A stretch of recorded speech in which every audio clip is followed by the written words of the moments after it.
Walhamdulillahi la syarikalah, la ilaha illallah nusyur. Asbahna la fitatul Islam wa kalimatul ikhlas wa ala dini nabiyina Muhammadin sallallahu alaihi wasallam wa ala millati abina Ibrahim hanifan muslima wa ma kana minal musyrikin. Subhanaka la ilma lana illa ma 'allamtana innaka antal alimul hakim. Allahumma 'allimna ma yanfa'una wanfa'na ma 'allamtana. Allahumma ati nufusana taqwaha wa zakkiha anta khairu man zakkaha anta waliyuha maulaha. Rabbi shrah li sadri wa yassir li amri wa hlul 'uqdatam min lisani yafqahu qawli. Rabbana zidna 'ilma warzuqna fahma. Allahumma la sahla illa ma ja'altahu sahla wa anta taj'alul huzna idza syi'ta sahla. Alhamdulillah, ibu-ibu sekalian dirahmati Allah, kita dapat berjumpa, berkumpul pada pagi yang berbahagia ini di hari yang ke 17 atau 18 ya. Ada sebagian sudah mengambil 18, ada yang masih 17, tapi sama-sama insyaallah kita raya bersama nanti ya. Dan tidak perlu kita berdebatkan karena hanya perbedaan dalam sistem penentuan awal Ramadan kemarin, apakah dengan hisab ataukah dengan ru'yah ya. Yang lebih kita utamakan adalah persatuan kaum muslimin ketimbang hanya memperdebatkan persoalan-persoalan ikhtilaf yang seharusnya kita bisa bertoleransi dan bertenggang rasa. Ibu-ibu sekalian dirahmati Allah, 2 hari lagi atau 3 hari lagi kita akan memasuki 10 hari akhir daripada bulan Ramadan. Dan itu disebutkan dalam sabda-sabda Nabi ya, al-ashrul awakhir ya, al-ashrul awakhir. Kalau yang sudah 18 hari otomatis malam Jumat nanti sudah masuk malam 21. Tapi kalaupun orang yang baru 17 hari, hitungnya tetap malam Jumat juga. Dia berarti malam yang ke-20. Karena hitungannya itu bukan dari malam 21, tapi dihitungan 10 malam akhir. Nah, ini harus kita pahami bersama. Jadi kita sama-sama nanti al-ashr awakhirnya itu. Bukan berarti yang lebih duluan selesai daripada yang terlambat mulai Ramadan kemarin. Tapi hitungnya adalah sama-sama di 10 ashrul awakhir tadi. Dan kalau tidak ada halangan, tahun ini begitu berkah, berkenaan juga dengan malam Jumat, awal daripada malam 10 malam akhir nanti. Nah, ibu-ibu sekalian dirahmati Allah, kira-kira apa yang perlu kita lakukan ataupun apa yang kita perlu persiapkan menghadapi malam 10 akhir Ramadan ini ya, al-ashrul awakhir. Ada beberapa hal penting yang perlu kita sampaikan pada kuliah pagi hari ini. Yang pertama, hal yang mungkin kita lakukan bersama adalah muhasabah. Itu yang paling penting ya, muhasabah, evaluasi diri.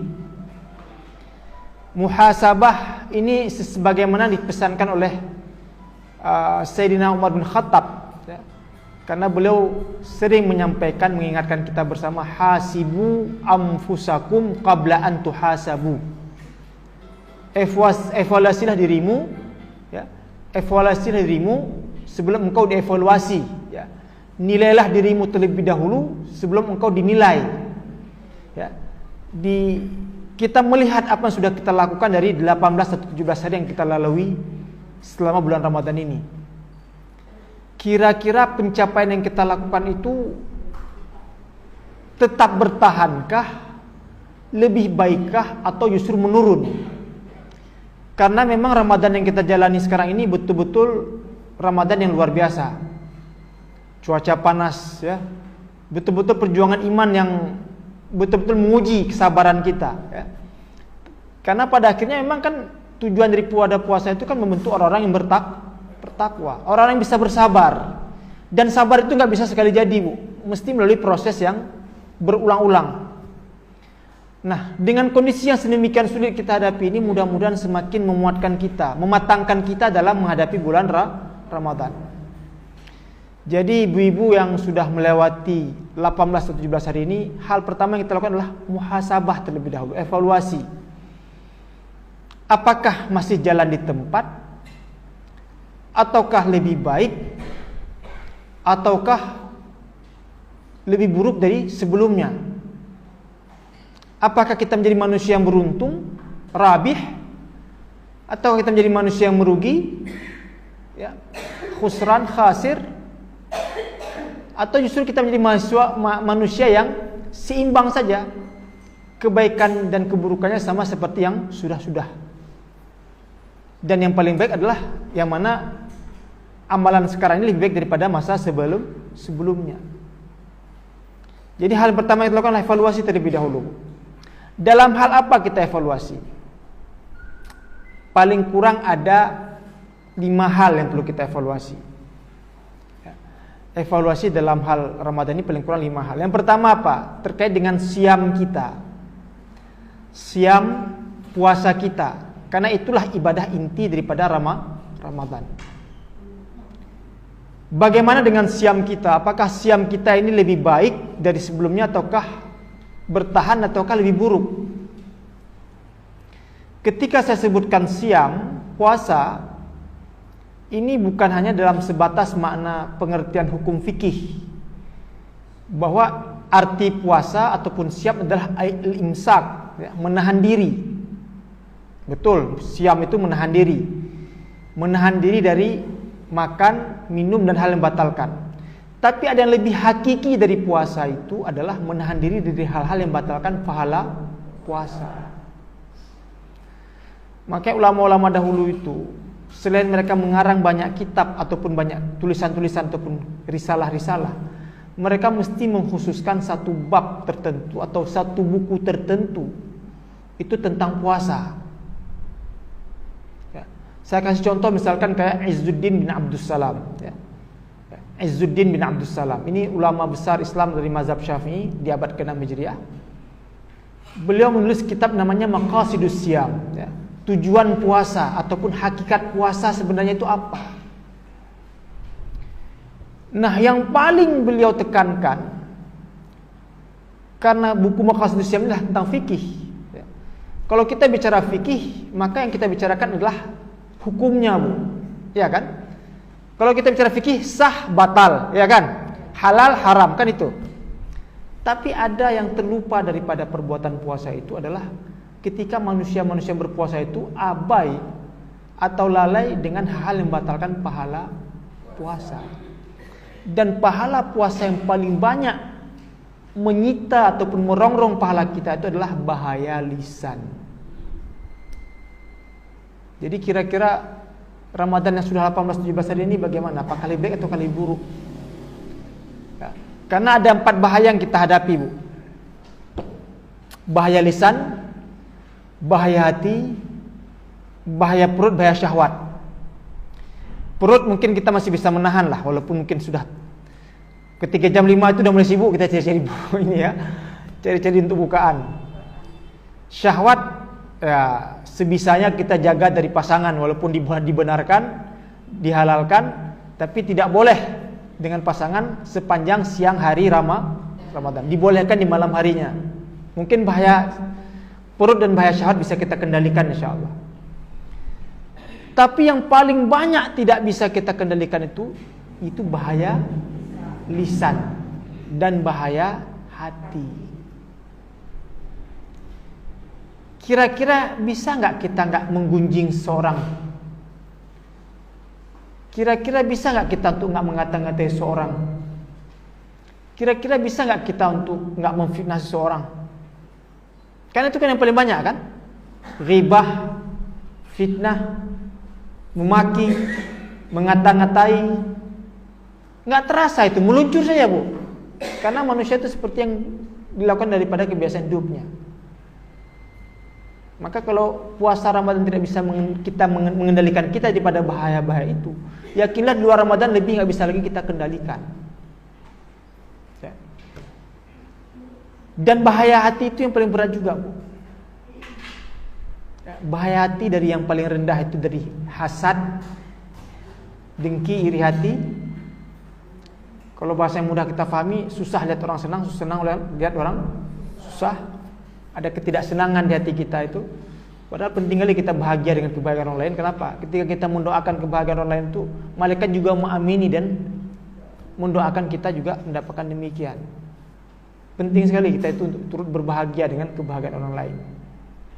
Bahayati lainnya itu bisakah ria, bisakah sum'ah, takabur dan lain sebagainya. Jadi itu yang pertama, siam kita evaluasi terlebih dahulu. Yang kedua, qiyam. Qiyam itu salat malam. Ya. Dan ini juga sebenarnya amalan-amalan sunnah. Ya.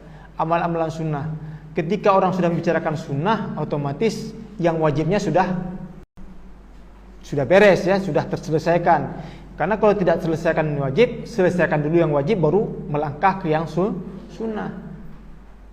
Karena ada sebagian pemahaman yang salah di kita. Orang berebutan kejar tarawih. Kadang-kadang nggak terlalu perhatikan salat isya berjamaah. Lebih penting mana isya berjamaah atau tarawih berjamaah? Isya berjamaah. Lebih penting mana sunat fajar ataukah subuh berjamaah? Subuh berjamaah. Karena terdengar hadis bahwa sunat fajar itu lebih baik daripada dunia dan isinya.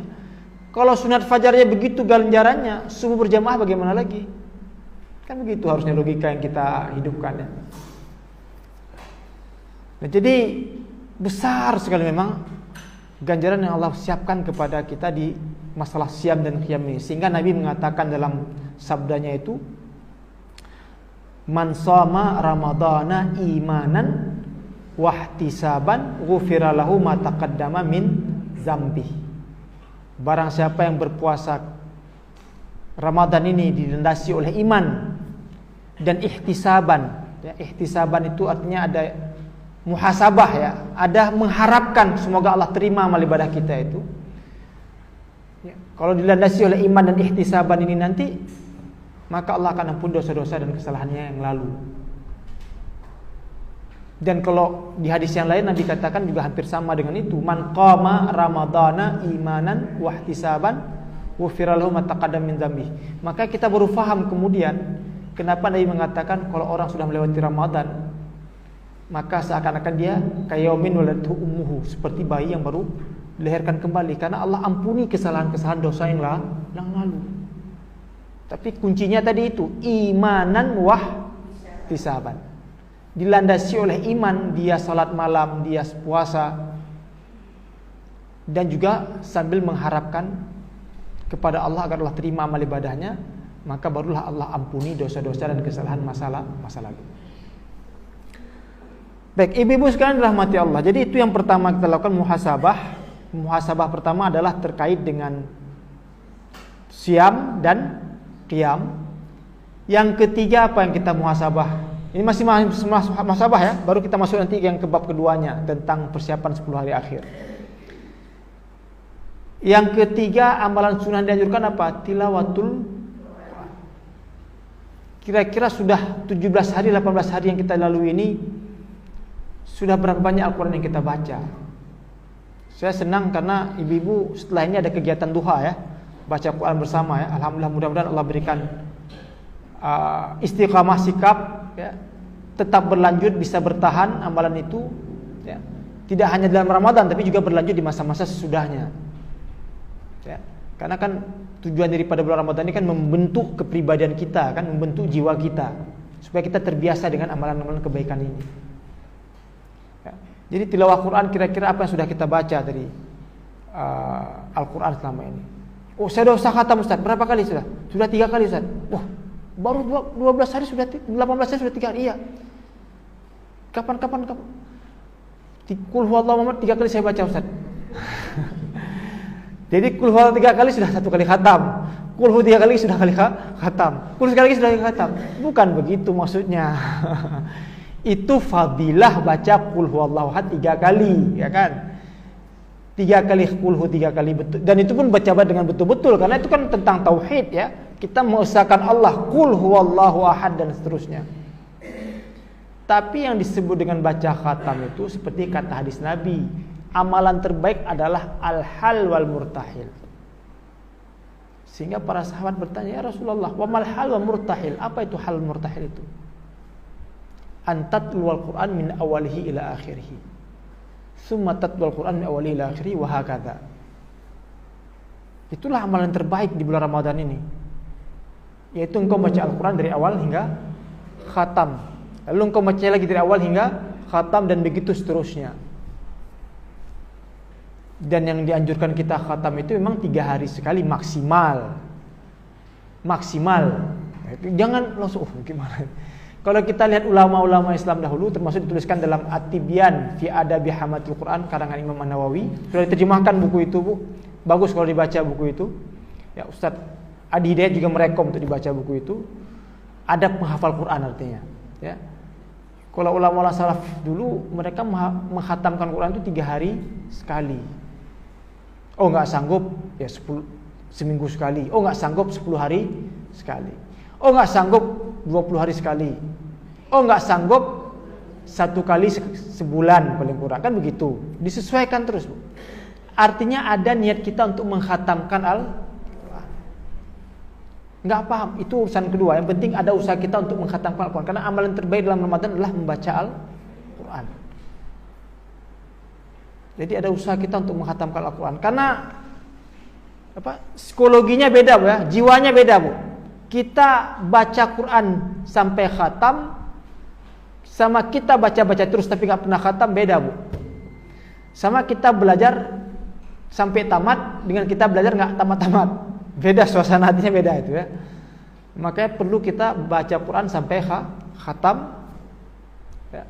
Sambil itu kita bersamaan itu juga belajar untuk lebih mengetahui maknanya, mengerti isinya, mentadaburi, menghayati isinya dan sebagainya. Jadi itu muhasabah yang ketiga, tilawatul Qur'an. Yang keempat, disuruh kita muhasabah dalam hal apa? Zikir. Saya nggak tahu apakah di MTJ dibiasakan baca zikir petang, pagi petang itu bagus. Kayak tadi mulai kuliah saya dengan asbahna wa asbahal mulku lillah walhamdulillahi la syarikalah wa ilaihin nusyur dan seterusnya. Kalau mau dibaca doa zikir pagi dan petang itu bagus sekali, Bu, ya. Karena itu yang dianjurkan oleh Nabi, ya. Baca zikir dan petang itu termasuk bisa menyelamatkan kita daripada musibah, mara bahaya dan lain sebagainya. Ya, zikir pagi petang itu yang sangat dianjurkan oleh Nabi, ya. Kan zikir pagi petang itu al-ma'thurat lah, ya, al-ma'thurat itu kan mudah kita ini kan, ya. Kalau di pesantren-pesantren saya tengok sekarang sudah mulai dibiasakan. Habis subuh anak-anak baca bersama-sama. Nanti ditanya lagi, Ustaz itu bid'ah, Ustaz baca gede-gede. Bukan masalah bid'ah itu ini, supaya kita biasakan dulu. Kita ini belum apa-apa udah ngurusin yang sunnah bid'ah, jangan gitu dulu. Baca gede-gede supaya dibiasakan. Nah, anak-anak kalau sudah biasakan dengan bacaan begitu, terhafal. Nanti kalau sudah terhafal mereka akan sendiri-sendiri terbiasa terus, ya. Kemana-mana tinggal asbahna wa asbahal mulku lillah walhamdulillahi la syarikalah wa ilaihin nusyur, asbahna ala fitratil islam wa kalimatul ikhlas wa ala dini nabiyina Muhammadin sallallahu alaihi wasallam dan seterusnya. Ini kita belum apa-apa udah langsung tarik garis, ya. Akhirnya enggak berkembang kita ini. Ini kan untuk semangatnya kita ini kan, ya, membaca ini. Jadi zikir ini penting sekali, Bu, ya. Penting kali kita untuk banyak-banyak berzikir, banyak-banyak berdoa. Mintalah, karena Allah tidak akan pernah kering dan habis ketika kita minta. Doa, zikir, minta segalanya di sini.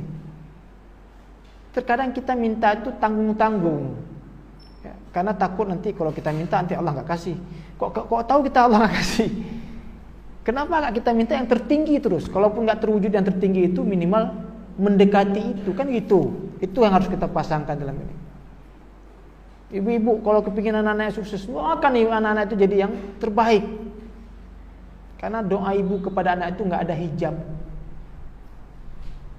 Kadang-kadang orang tua itu pelit, maaf saya katakan pelit mendoakan anaknya. Doakan, ya. Misalkan kita masukkan dia ke sekolah agama, doakan dia menjadi ulama besar, insyaallah akan mengajarkan agama ini, memajukan agama ini bagi umat ini. Kalaupun dia tidak, ini minimal dia akan jadi orang saleh dan dia akan mengajarkan masyarakat. Tapi kita minta doa terbesar, semoga keturunan kita ini menjadi orang-orang baik-baik, ya, mengajarkan agama ini, mencerahkan masyarakat. ya, mendidik umat. Nah itu dia. Minta doa terbaik itu, apalagi di waktu duha nanti, setelah duha, doa seperti itu. Jadi kalau kita nggak pernah mendoakan keluarga, pasangan, ya, anak, karena kita merasa sudah cukup gitu, kayak mana Allah mau memberikan kita sesuatu yang lebih yang kita minta. Jadi perbanyak zikir dan doa ini juga sangat penting untuk kita muhasabah dalam Ramadan. Dan yang terakhir, sebagai muhasabah, ini masih bab muhasabah ya. Setelah tadi siam, puasa, qiyam, tilawatul Quran, zikir dan doa. Yang kelima apa tadi? Infak. Ini penting. Jadi kalau 4 yang pertama itu, Bu, ini semua amalan sunnah, Bu ya, amalan sunnah. Ini karena di dalam Ramadan yang dianjurkan amalan sunnah. Seperti yang saya katakan tadi, yang wajib sudah selesai. Artinya itu memang harus kita kerjakan ya. Tapi ini untuk kita nambah kekurangan-kekurangan yang fardu, kita tambah di amalan-amalan sunnah ini. Yang 4 tadi ini semua kembali ke kita, ke diri masing-masing. Nah yang kelima ini yang faedah atau kegunaannya itu untuk orang banyak. Infak sedekah. Dan infak sedekah itu besar sekali, Bu. Besar sekali ya. Infak itu menghindarkan kita daripada musibah, menghindarkan kita daripada bala bencana, menghindarkan kita daripada murka Allah. Coba nengok, kita melakukan kesalahan, berinfaklah ya. Allah hindarkan kita daripada murkanya. Kita melakukan ini, kita infak sesuatu ya. Bahkan kalau kita nengok para sahabat dahulu, mereka mereka tertinggal salat jamaah saja, untuk menebus kekurangan salat jamaahnya tertinggal, dia akan berinfak. Nah, kita mungkin belum sampai ke taraf itu ya. Kan kita kan berbeda-beda tingkat ini ya. Kita mungkin katakanlah ya ini untuk berinfak, mendekatkan diri kepada Allah, berinfak untuk Allah hindarkan kita daripada musibah, menolak bencana, kan gitu. As-sadaqatu taruddul bala. Sedekah itu menghindarkan kita daripada bala bencana. Ya, tapi kalau para sahabat dahulu, para sahabat-sahabat Nabi, mereka berinfak itu bahkan untuk menutupi kekurangan amalan fadilah. Coba tengok. Salat kan wajib, tertinggal jamaah ya, walaupun nggak tertinggal jamaah kan dia tetap salat juga kan. Tapi kalau tertinggal jamaah ini dia merasa agak kurang, dia tutupi dengan infak. Jadi besar sekali fadilah daripada infak itu. Maka bagus sekali kalau infak itu dilakukan di pagi hari juga ya. Kenapa? Karena di pagi hari ini kita ditemani oleh 2 malaikat ya. 2 malaikat di pagi hari itu, kalau seorang hamba berinfak, 2 malaikat ini akan mendoakan kita ya, ketika bismillahirrahmanirrahim ya. Dan ketika kita berinfak itu baca apa yang mungkin, Bu. Rabbana zalamna anfusana wa illam taghfir lana wa tarhamna lanakunanna minal khasirin. Doa-doa yang kemudian dengan kita berinfak itu semoga Allah ampuni juga kesalahan-kesalahan kita. Oh, kita kepingin anak keturunan yang baik-baik. Rabbana hablana min azwajina wa dzurriyyatina qurrata a'yun waj'alna lil muttaqina imama. Oh, kita kepingin selamat dunia akhirat. Rabbana atina fid dunya hasanah wa fil akhirati hasanah wa qina adzabannar. Bismillah. Ya mudah-mudahan dengan kita ketika kita berinfak itu Allah kabulkan doa kita, Allah terima infak kita. Kan simpel sekali, Bu. Kadang-kadang dan usahakanlah di pagi hari. Kenapa saya katakan di pagi hari itu? Karena ketika seorang hamba berinfak, 2 malaikat akan mendoakan. Yang pertama, Allahumma a'ti kulla munfikin khalafa wa a'ti kulla mumsikin talafa. 2 malaikat itu mendoakan. Apa kata malaikat pertama? Ketika si hamba menginfakkan, ya Allah ya Tuhanku, berikanlah ganti harta orang yang menginfakkan ini. Dia doakan kita yang sudah menginfakkan. Makanya tidak pernah kita dengar orang jatuh miskin gara-gara infak. Yang pernah kita dengar orang yang jatuh miskin gara-gara makan riba, betul? Ya, makan riba jatuh miskin. Tapi kalau infak, malah kita jumpai semakin dia banyak berinfak, semakin banyak Allah beri ganti dari jalan yang tidak diduga-duga, ya kan? Satu lagi malaikat juga mendoakan, ya Allah Tuhanku, berikanlah kebinasaan, kehancuran bagi orang yang kikir. Ya. Jadi malaikat mendoakan itu juga untuk orang kikir, kebinasaan. Tapi yang satu mendoakan ganti rahmat, Allah terima infaknya itu.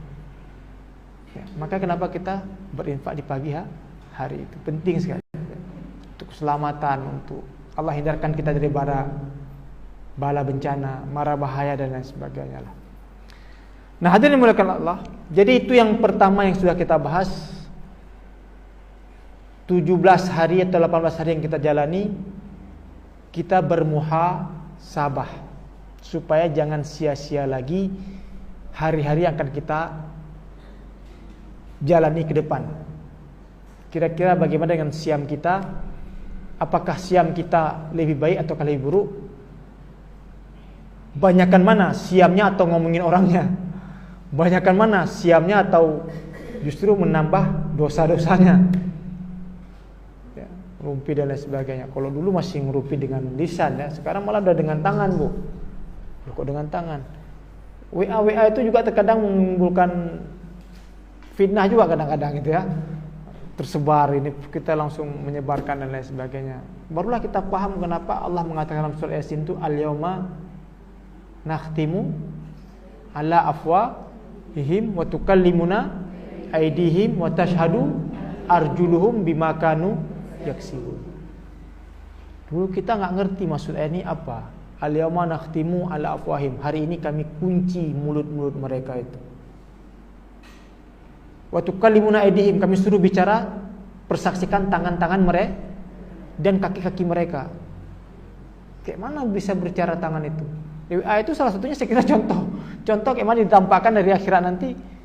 Kan kita menulis juga itu, gitu kan? Tangan bersaksi sebenarnya apa yang sudah ditulis tadi. Apakah menggunjingkah? Ataukah ini? Karena emang manusia sukanya berita yang buruk, betul? Berita buruk itulah berita yang bagus katanya. Si A, iya ya, kan langsung kasih tebar lagi ke sini. Maka kalau itu nggak bisa kita kendalikan di bulan Ramadan, yakinlah bulan Ramadan lebih susah lagi, Bu. Makanya bersyukur ibu-ibu yang masih dapat majelis taklim seperti ini. Minimal ada yang mengingatkan, ya, menambah pengetahuan kita dan sebagainya. Jadi itu yang pertama, muhasabah, siam, qiyam, tilawah Quran, zikir dan doa, zikir pagi dan petang itu, dan terakhir apa? Infak. Itu penting sekali, ya. Infak itu sangat penting dan dianjurkan sekali. Ya. Nah, ibu sekalian rahmati Allah, kita masuk 12 hari sisa lagi insyaallah. Ya. Sama saja, mau yang puasa 30 atau 29 sama lagi, kita tinggal 12 hari lagi tinggal puasa, ya. Insyaallah dengan hari ini 18 atau 17. Karena kalau yang 18 atau 17 tetap masuk 10 hari akhir Ramadan itu malam Jumat, insyaallah kalau nggak ada halangan, ya. Karena berarti kalau orang 17 hari mereka masuk tanggal malam 20, kan 29 hari mereka. Yang sudah 18 hari puasa mereka masuk malam 21.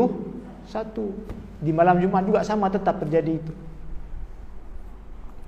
Kira-kira apa yang harus kita siapkan diri? Kira-kira apa yang harus kita lakukan menghadapi 10 malam akhir Ramadan ini?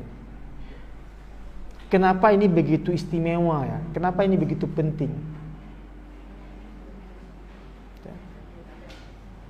Karena Ramadan itu adalah bulan yang Allah khususkan bagi umat Nabi Muhammad.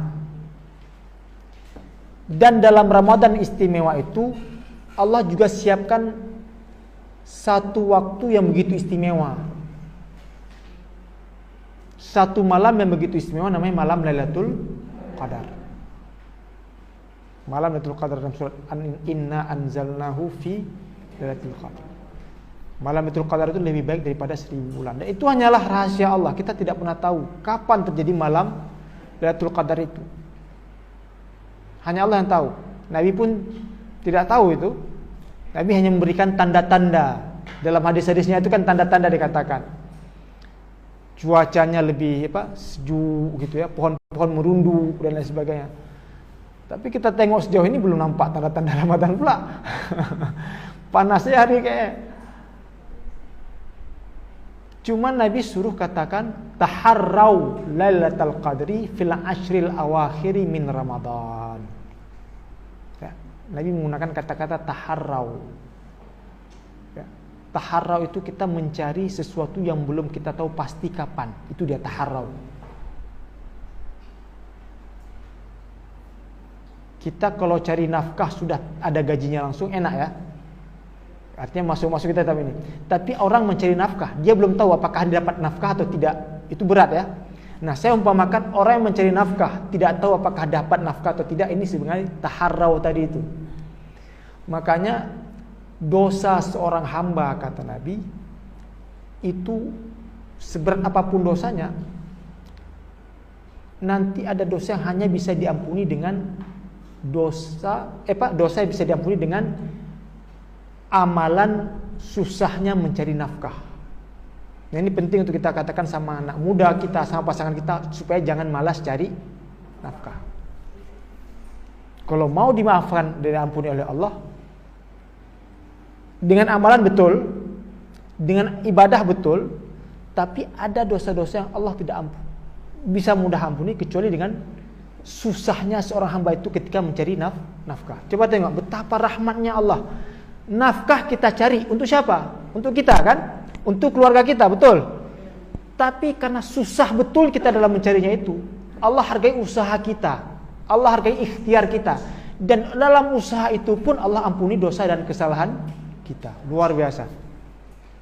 Makanya saya selalu katakan untuk anak-anak muda, jangan malas untuk bekerja, jangan malas untuk bergerak. Kenapa? Dalam gerak kita itu dapat keberkahan. Udah kita dapat keuntungan, dapat nafkah, Allah ampuni lagi dosa dan kesalahan kita. Besar sekali pahalanya itu. Jadi kalau mau mengubah kedudukan ataupun mengubah keadaan itu bukan dengan kita berdiam diri, ya, meminta saya kepada Allah, tapi bergeraklah. Karena dalam gerak itulah ada keberkahan. Bekerjalah, karena dalam kerja itu dapat keberkahan, dan Allah ampuni dosa-dosa dan kesalahan-kesalahan kita. Jadi ada kesalahan yang tidak diampuni Allah kecuali hanya dengan beratnya seorang hamba ketika dia mencari nafkah. Dan jangan mengeluh, Bu. Ya, jangan mengeluh karena wah ini yang berat sekali, tapi inilah yang Allah nanti akan hargai dan Allah akan timbang sebagai amalan kebajikan yang luar biasa. Nah, ibu sekalian dirahmati Allah, saya umpamakan orang yang susah tadi mencari nafkah dan belum pasti lagi apakah ada atau tidak ada tadi. Itu umpama kita mencari Lailatul Qadar tadi. Maka Nabi dalam hadisnya mengatakan taharrau. Kita mencari ini. Di mana kita cari? Di 10 malam akhir. Malam kapan-kapan itu? Wallahu alam, itu enggak tahu. Cuma Nabi suruh anjurkan lagi di malam-malam ganjil. Masalahnya ganjil di kita apakah sama dengan ganjil di Allah? Kita kan enggak tahu. Artinya apa? Kita harus maksimal di 10 malam akhir Ramadan itu. Ya, itulah namanya Nabi katakan dalam hadis taharrau tadi itu. Apa taharrau itu? Kita mencari, berusaha bersungguh-sungguh yang kita sendiri nggak tahu pastinya ada atau kapan terjadi. Kalau kita udah tahu kan tinggal kita, oh malam 23 ini kita tidur sekarang, nanti malam kita maksimal lah, ya. Nggak seperti itu. Kayak tadi orang mencari nafkah juga, dia kan nggak tahu apakah hari ada keuntungan atau tidak, tapi dia berusaha menjemput itu. Maka Rasulullah katakan taharrau tadi itu, taharrau Lailatul Qadar. Nah, jadi karena kita nggak tahu pasti itulah Allah ganjar kita dengan pahala yang besar sekali kalau orang mau mencari malam Lailatul Qadar ini. Yang kebaikannya itu lebih baik daripada 1000 bulan. Sebenarnya kalau kita mau jujur, insya Allah semua kita dapat Lailatul Qadar, Bu. Ini kalau enaknya saya bilang sama ibu-ibu semua. Kenapa? Karena yang dihitung malam itu adalah sejak maghrib sampai waktu fajar, hatta matla'il fajar. Itu kan dalam surat Al-Qadar kan? Itu kan hitungan malam. Cuman malam itu kan ada malam permulaan, ada tengah. Tapi yang terbaik itu adalah sepertiga malam akhir. Makanya orang mau cari Lailatul Qadar itu yang usahakan dia dapatkan di sepertiga malam akhir. Artinya kalau kita mau jujur, semua kita insyaallah dapat malam Lailatul Qadar. Mungkin kualitasnya berbeda-beda, ya. Cuman untuk lebih maksimal, semampu kita dengan kondisi sekarang begini juga, ya, usahakanlah untuk maksimal di sepertiga malam akhir itu. Kalau ibu-ibu sebenarnya lebih besar lagi kesempatan, Bu. Kenapa? Pasti dapat selalu sepertiga malam akhir. Betul? Masalah bangun, minimal bangunin keluarga satu, siapin sahur, iya kan? Itu besar sekali juga pahalanya, Bu. Makanya jangan, harus lakukan itu dengan ikhlas. Jangan sambil mundomel, alah lagi ini masalah. Jangan itu. Tapi ketika ibu lakukan dengan ikhlas, orang dengan itu bisa berpuasa, Bu. Besar sekali juga pahalanya, Bu. Kan Lailatul Qadar itu kan segala kebaikan. Ya, baiknya ya dengan zikir, dengan tilawah Quran dan lain sebagainya. Tapi ketika kita menyiapkan hidangan berbuka puasa, menyiapkan sahur, itu juga kebaikan. Jangan hitung kebaikan itu ya hanya zikir saja. Membangunkan orang untuk salat malam, membangunkan orang untuk sahur, itu kebaikan tidak? Kebaikan juga. Ibu menyiapkan itu. Dalam ibu bekerja itu kan nggak ada yang sia-sia, Bu. Kecuali kalau ibu ngedomel, marah gitu ya. Alah, tapi lagi, gitu kan. Ya. Coba ibu ikhlas lakukan sesuatu itu. Dan bahkan dianjurkan di sepertiga malam akhir itu kita perbanyak apa? Istighfar. Ya. Apa sih yang kita lakukan Lailatul Qadar itu? Kalau Nabi ajarkan kepada para sahabat, perbanyak doa. Dan doanya apa? Harus bisa dihafal nih. Allahumma innaka afuun tuhibbul afwa fa'fu anni. Singkat sekali. Allahumma innaka afuun tuhibbul afwa fa'fu anni. Jadi ya Allah Tuhanku, Engkau ini Maha Pemaaf, Pengampun. Tuhibbul afwa, dan Engkau suka untuk memaafkan dan mengampuni hamba-hambamu. Fa'fu anni, maka maafkanlah kesalahan-kesalahanku. Jadi dalam bahasa Arab ada kata-kata afuun, ada kata-kata ghafurun. Bedanya di mana, Ustaz? Sebagian ahli bahasa mengatakan afuun itu adalah Allah maafkan yang lalu-lalu dan Allah hapuskan kesalahan yang lalu itu. Jadi nggak tersisa dalam catatan amal keburukan kita. Kalau Ghafur itu Allah maafkan, Allah ampuni, tapi tetap tercatat dalam buku rapor kita. Maka kenapa Nabi katakan kalau seseorang melewati Ramadan itu dapat Lailatul Qadar, maka dia terlahir nanti kayaumin waladathu ummuhu. Dia masuk Syawal itu kayaumin waladathu ummuhu. Dia seperti hari yang baru dilahirkan oleh ibunya. Artinya catatan kesalahannya nggak ada sama sekali. Dosa-dosa diampuni dan dihapuskan. Dan dia seperti bayi yang baru lahir, fitrah kembali. Nah, itu dia maksudnya tadi itu, afuun. Maka kita minta Allahumma innaka afuun tuhibbul afwa fa'fu anni.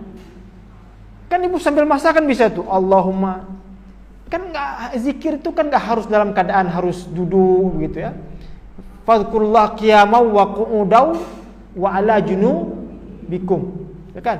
Suruh berzikir mengingat Allah itu dalam keadaan berdiri, duduk, berbaring. Hatta disuruh sakit pun, dalam sakit pun kita tetap berzikir. Kan nggak mengganggu kita kalau kita terbiasa, misalkan ibu sedang menyiapkan makanan, ibu baca dengan zikir. Oh, itu masakannya rasa cinta luar biasa itu, Bu. Masakan terbaik itu ya. Seperti di ruqyah sudah itu. Ya, kita bacakan makanan untuk keluarga makan juga enak rasanya. Kenapa? Karena kita sambil berzikir. Ibu kan menyiapkan itu dalam keadaan capek, tapi itu tidak ada yang sia-sia semua. Allahumma innaka afuun tuhibbul afwa fa'fu anni. Perbanyak istighfar, Bu. Di waktu sahur. Karena Allah mengatakan demikian, wabil ashari hum yastaghfirun wal mustaghfirina bil ashar. Apa itu? Yaitu mereka senantiasa memohon ampun kepada Allah di waktu sahur. Jadi kita jangan lalaikan anak-anak itu dengan televisi. Televisi itu nggak mendidik sama sekali. Sangat tidak mendidik, walaupun nama acaranya televisi pendidikan Indonesia. Ya acaranya macam-macam tuh, ngabuburit kah, ngelawak kah. Sebenarnya itu waktu itu melalaikan kita dengan televisi itu. Kecil sekali porsi pendidikannya, saya katakan. Kecil sekali porsi pendidikannya selain daripada hanya melawak saja. Lebih baik kita luangkan waktu itu apakah dengan zikir, dengan istighfar, tilawah Quran ya. Karena enggak semua kita sanggup bangun sepertiga malam. Enggak semua kita sebenarnya enggak sanggup bangun sepertiga malam. Tapi dalam Ramadan paling kurang kita harus terbangun 30 malam, betul? Karena kita menyiapkan sahur. Nah di saat itulah kita gunakan waktu itu, jangan terbuang sia-sia. Perbanyak zikir, perbanyak istighfar, doa. Doa ibu untuk anak itu nggak ada hijabnya, Bu. Doakan yang terbaik untuk pasangan, doakan yang terbaik untuk anak. Qu anfusakum wa ahlikum nara. Kalau kita doakan, apalagi kapan kita doakan untuk pasangan itu waktu yang terbaik. Qu anfusakum wa ahlikum nara. Nah, ibu sekarang yang dirahmati Allah. Jadi kita maksimalkan di 10 malam akhir Ramadan ini ya, karena kita cari keutamaan yang hakiki dari bulan Ramadan itu apa? Lailatul Qadar. Minimal ketika kita sudah punya niat, Allah catatkan niat baik kita itu.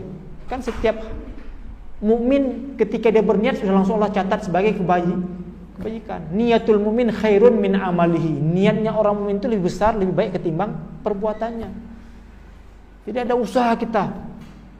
Di sepertiga malam akhir nanti kita terbangun, kita berzikir, ya Allah, Tuhanku, aku terbangun ini ya, selain untuk menyiapkan hidangan sahur keluarga, tapi juga berusaha untuk mendapatkan malam Lailatul Qadar. Semoga Engkau catatkan ini sebagai usahaku ya Allah, amalku. Karena kita bersungguh-sungguh meminta sama Allah, Allah kabulkan permintaan kita itu. Yakinlah nggak ada sia-sia. Tapi kalau kita nggak ada terbetik pun ya, nggak ada terlintas dalam hati untuk itu, nggak akan Allah dapatkan. Sama nggak kalau misalkan gini nih, kita mau bangun besok jam 4, lalu ya Allah, Tuhanku bangunkanlah aku jam 4. Terbangun nggak besok? Pasti terbangun.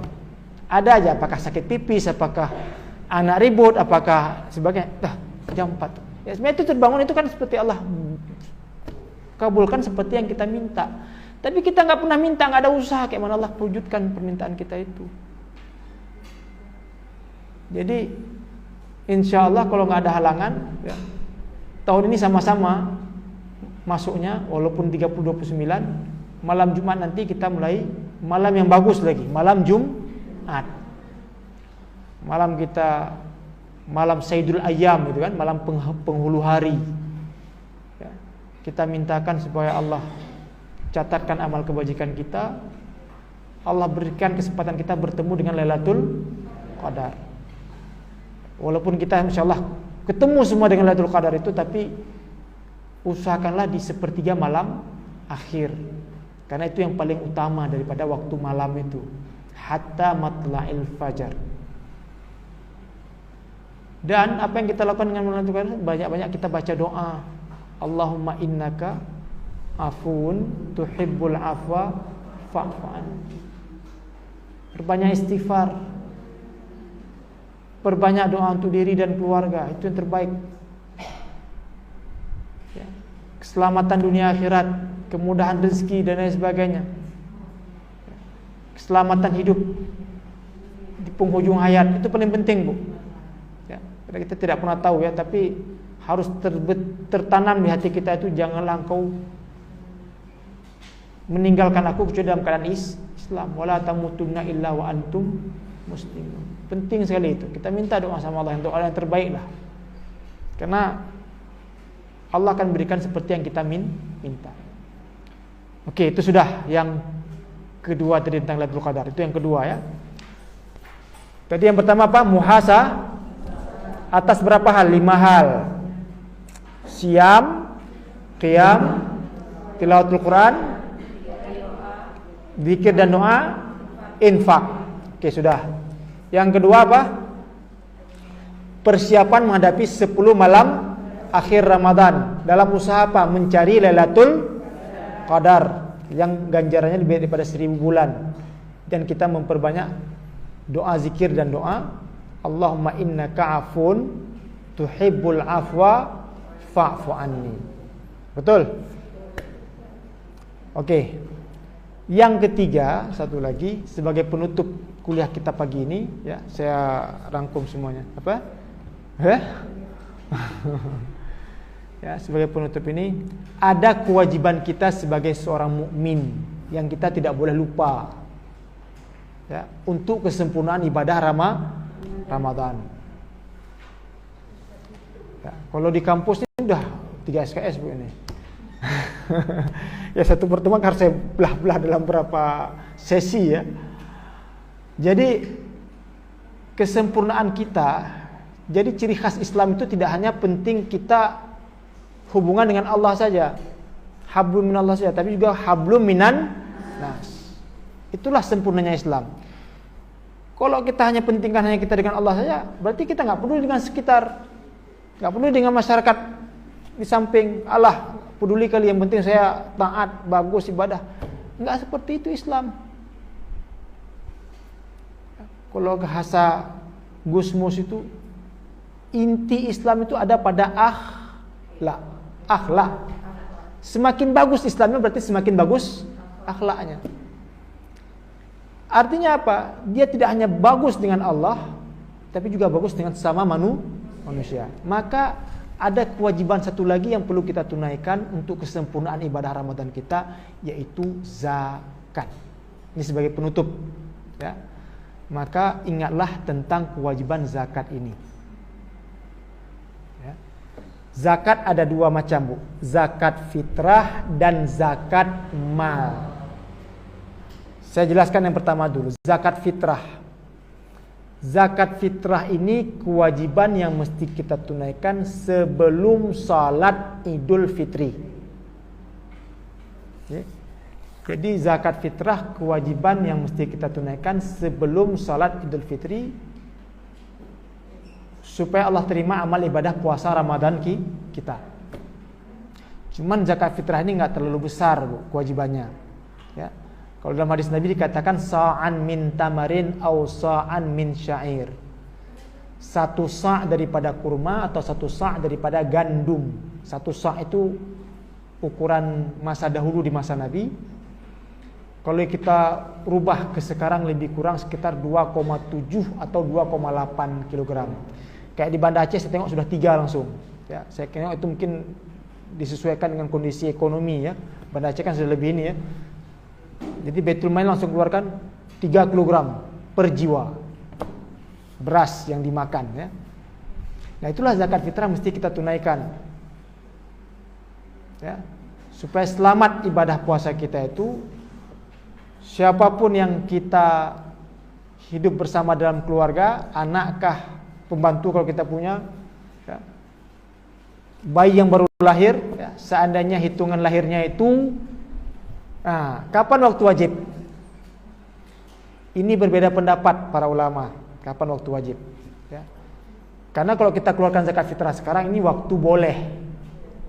Artinya boleh supaya kan amil nanti mengumpulkan, dihitung berapa orang, baru disalurkan kepada yang berhak menerima. Begitu ya. Tapi waktu wajib ada yang mengatakan, pertama waktu wajib terhitung sejak tenggelam matahari hari terakhir Ramadan. Berarti malam 1 Syawal. Pas Allahu Akbar, maghrib kita buka puasa. Maka terhitung dari maghrib ini sudah wajib bayar zakat fitrah. Jelas ya? Pendapat kedua mengatakan wajib zakat fitrah itu subuh hari 1 Syawal. Pas besok lagi azan subuh, Allahu Akbar, Allahu Akbar, oh sudah wajib bayar zakat fitrah. Kenapa ulama mengatakan waktu wajib ini Bu penting? Ini berkaitan dengan orang hidup dan orang mati. Seandainya malam maghrib lagi Allahu Akbar, Allahu Akbar, lahir adik bayi baru, maka dia terkena kewajiban zakat fitrah atas orang tuanya. Karena dia sudah masuk waktu wajib. Jadi gimana, jangan keluar wajib, jangan keluar dulu setelah wajib baru keluar itu. Bukan begitu juga. Artinya kalau sudah lahir maka dia terkena kewajiban zakat fitrah. Maaf saya bercanda. Nah begitu juga dengan orang mati. Kalau dia meninggal sebelum maghrib terakhir Ramadan, orang sudah tua ataupun orang mati, dia nggak terkena kewajiban zakat fitrah. Karena dia sudah dulu meninggal sebelum masuk waktu wajib. Bisa dipahami kira-kira? Ya, itu dia. Jadi berbeda pendapat ini, cuman kebiasaan di kampung-kampung kita itu supaya lebih mudah. Biasa di malam 20 sudah diumumkan di kampung-kampung untuk dikumpulkan zakat fitrah. Biasa zakat fitrah itu sudah dibagikan malam 27 malah. Memang malam 27 itu kan waktu boleh, belum waktu wajib ya. Ya saya kira itu untuk memudahkan. Karena kan orang ramai, berapa 4.000, berapa kakak, didata lagi yang fakir miskin siapa, diantar lagi kan. Supaya tersampaikan itu supaya mudah ya. Itu hanya sistem manajemennya saja. Tapi intinya kan sama, kita ingin menyalurkan zakat fitrah kepada yang berhak menerima. Tapi kecil Bu, seperti saya katakan tadi hanya 2,8 kg dari beras yang kita makan. Ya, maka kalau ibu makan berasnya Ramos ya, Jongkong yang bagus-bagus itu tunaikan zakat fitrah dengan jenis beras itu juga. Ya. Jangan dikasih beras yang nggak bagus. Ya. Karena berikan beras seperti yang kita makan dan kita berikan pada keluarga. Nah itu zakat fitrah yang pertama. Ingat kewajiban itu supaya sempurna ibadah Ramadan kita. Satu lagi namanya zakat mal. Ya. Zakat mal ini sebesar 2,5%. Zakat mal ini 0,5%, hitungannya setahun. Kalau kita pakai hitung tahun Masehi, kadang-kadang kita lupa Bu. Kita keluarkan Januari, rupanya udah Maret tahun depan nggak ingat lagi kita. Maka yang paling mudah kita keluarkan zakat fitrah itu dan di waktu yang utama pula di bulan Ramadan. Supaya kita ingat nanti tahun depan kita bayar lagi zakat mal ini, zakat harta. Hitungannya per tahun. Iya kan? 2,5% Bu cuman. Ya, setahun sekali kita bayar. Ya, Ramadan lagi kita keluarkan kan bagus sekali itu. Ya. Pahalanya besar dan lain sebagainya. Jadi itu zakat harta. Dan apakah semua harta kena zakat Ustaz? Enggak. Itu hanya harta-harta yang tumbuh dan berkembang. Harta-harta tumbuh dan berkembang. Contoh, hewan ternak beranak, itu tumbuh dan berkembang. Contoh, pertanian, tumbuh dan berkembang. Contoh, perdagangan, tumbuh dan berkembang. Nah, setiap tumbuh dan berkembang artinya dia beranak pinak hartanya, bertambah. Buah-buahannya bertambah kan? Ketika dijual dapat untung tidak? Untung. Nah, keuntungan itulah nanti terkena kewajiban zakat. Nah, emas gimana Ustaz? Kalau emas yang dipakai tidak terkena kewajiban zakat.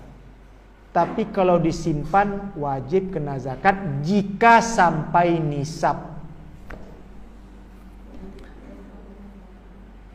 Nisabnya berapa Ustaz? 85 gram emas.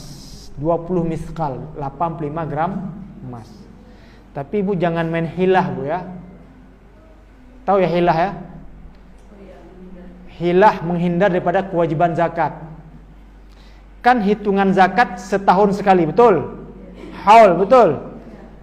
Udah mau setahun, dia jual sebagian emasnya, udah kurang dari 85 gram. Lewat tahun, dia beli lagi. Supaya jangan terkena kewajiban zakat. Dosa Bu, kena juga itu. Sama kayak ternak kambing. Pas mau setahun 40 ekor, dia jual kambing sebagian, dia beli kebutuhan yang lain. Lewat tahun, dia beli lagi kambingnya itu. Dosa Bu, karena kenapa? Zakat itu bukan urusan kita dengan amil Bu. Zakat itu kewajiban kita dengan Allah. Makanya ancamannya juga gak tanggung-tanggung Bu. Kalau kamu menyembunyikan harta yang kamu zakati ya, nanti Allah akan fatukna biha jibahum wa junubuhum wa zuhuruhum hadza ma kanastum li anfusikum. Dalam surat At-Taubah Allah katakan apa? Nanti akan digosokkan punggung-punggung mereka, lambung-lambung mereka, perut-perut mereka dari api neraka. Lalu Allah katakan, inilah harta yang kamu sembunyikan dahulu. Ya, sembunyikan dahulu, tidak kamu tunaikan zakat. Jadi itu yang harus kita ingat sebagai kesimpulan.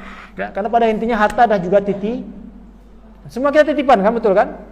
Maka kita juga harus rela ketika Allah ambil kembali, betul? Ya, kalau bahasa Ustaz Samad itu gimana? Ada harta, alhamdulillah. Ketika dicampur kembali juga kita harus ikhlas. Ya, ada pasangan, alhamdulillah. Ketika diambil kembali, ikhlas. Kenapa bu? Ikhlas, titipan katanya. Jadi harus ikhlas dengan ini ya.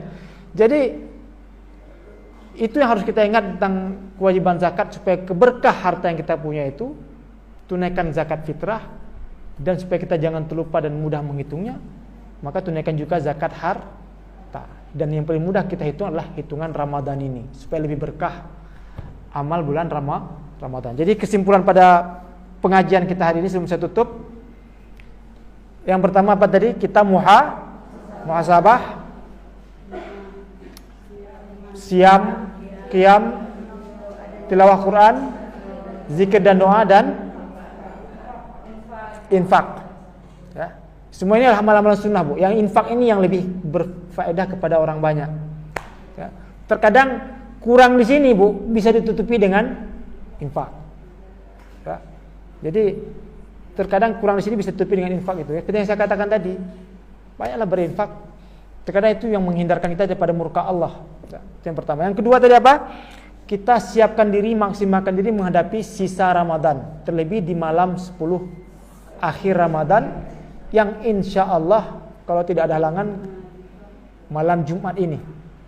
Ya. Baik yang sudah 18 hari berpuasa atau 17 hari berpuasa, sama malam Jumat hitungannya.